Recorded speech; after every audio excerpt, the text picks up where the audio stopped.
বাঙালি ফ্যামিলিগুলোতে diet control করতে চাওয়ার চিন্তাভাবনা করাটাই বিলাসিতা আমি মনে করি। হ্যালো এভরিওয়ান, আসসালামু আলাইকুম। আশা করি তোমরা সবাই খুব ভালো আছো। আমিও আলহামদুলিল্লাহ ভালো আছি।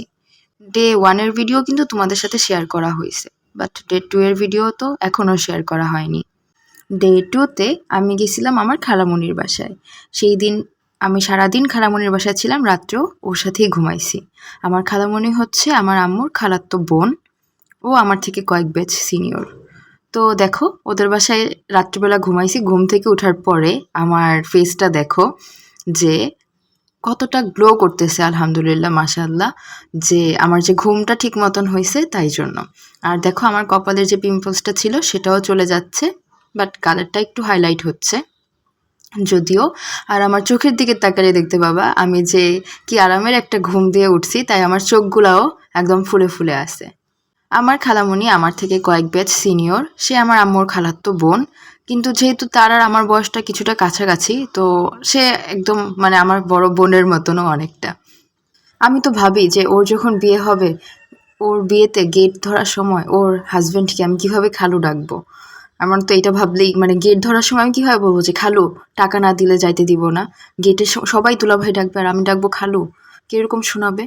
আচ্ছা, তো সকালে ঘুম থেকে উঠেই আমি ফজরের নামাজ পড়ি।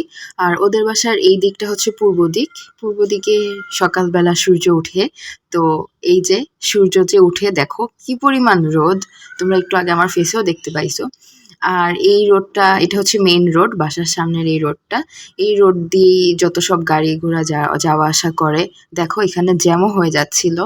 আবার মনে করো স্কুল গোয়িং বা কলেজ গোয়িং স্টুডেন্টরা এই রোড দিয়েই যাওয়া আসা করে। তো আগে যখন আমি স্কুল কলেজে পড়তাম আমিও যাওয়া আসা করতাম।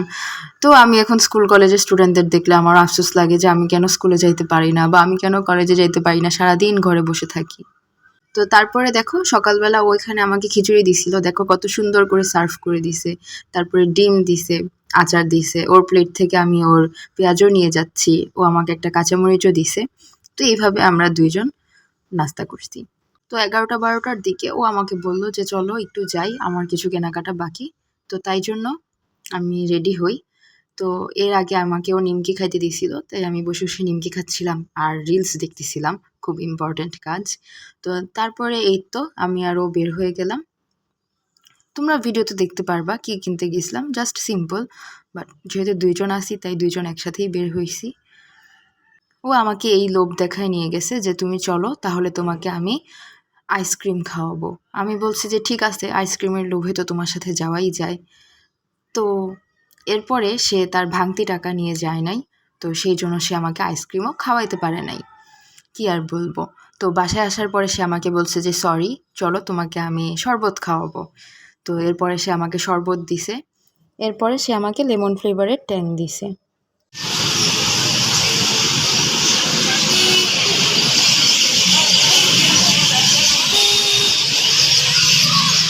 এরপর বিকালবেলা আমি আমার বাসায় চলে যাব।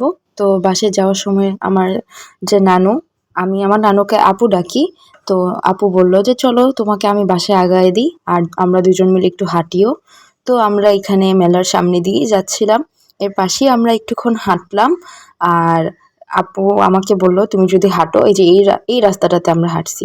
তো আপু আমাকে বলল তুমি হাঁটো, হাঁটলে তোমাকে পিঠা খাওয়াবো না। আমি বলছি না আপু, আমি পিঠা খাবো না। মানে তখন পিঠা খাওয়ার মুড ছিল। এরপরে আমি বলছি যে না, পিঠা খাবো না, আমি ভেলপুরি খাবো। তো আমি একটার কথা বলে 2টা ভেলপুরি খাইছি, হোয়াট এভার। তো এই যে দেখো আমাকে ভেলপুরি বানায় দিচ্ছে। প্রথমেরটা অনেক ঝাল দিয়ে দিছিল, পরেরটা আমি ঝাল ছাড়া খাইছি। আমার আর ওর বাসায় যাওয়ার জন্য শুধু এই মাঠটা পার করলেই হয়। এরপর সন্ধ্যাবেলা বাসায় আসার পরে আমার ছোট বোন আমাকে বলতেছে যে ওর যে এইচডাব্লিউটা সেটাও বুঝতেছে না, ক্লাসে ওকে এটা পড়ায় দেয় নাই, বাট তাও এইচডাব্লিউ দিয়েছে। তো ও বুঝতেছে না। তো আমি ওকে এখানে যেই প্যারাগ্রাফটা ছিল সেটা বুঝাই দিয়েছি।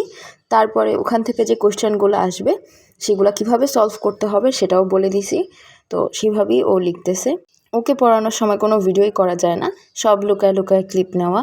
এরপরে এই যে দেখো সন্ধ্যাবেলা আম্মু আমার জন্য রোল কেক করছিল আর ওইটা একটা ছানার মিষ্টি করছিল।